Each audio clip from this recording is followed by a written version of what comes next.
Dar al-Zahra used to be an orphanage. Now it's also taking in children from what was once Lebanon's middle class. Here, children get an education, healthcare, and food. ADHAM MAAMARI runs this center, which has been struggling to stay open because of the economic collapse. This year, we are only offering for the boarding school food because we can't afford to give all the students.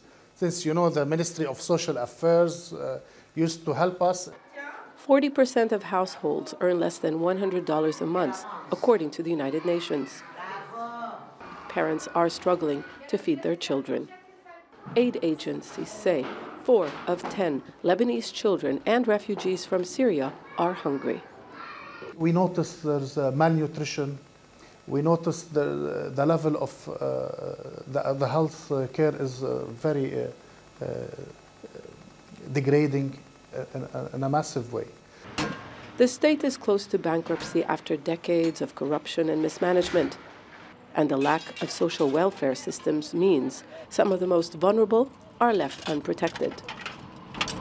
Humanitarian organizations like Save the Children warn that nearly 750,000 will soon be at risk. A lot of kids relying less on more nutritious food, and we're seeing more skinny kids, we're seeing kids who are shorter than their age as well, which are all determinants of malnutrition. We're seeing a spike and an increase in the number of children who are on the streets. Lebanon has ranked 6th in the world for the share of its population facing a food crisis.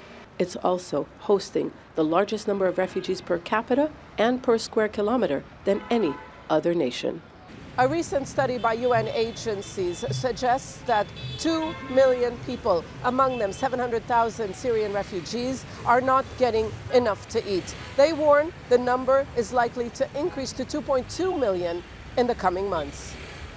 With ballooning inflation, a devalued local currency, rising unemployment, an increasing number of Lebanese are dependent on handouts, a situation humanitarian organizations have warned is not sustainable.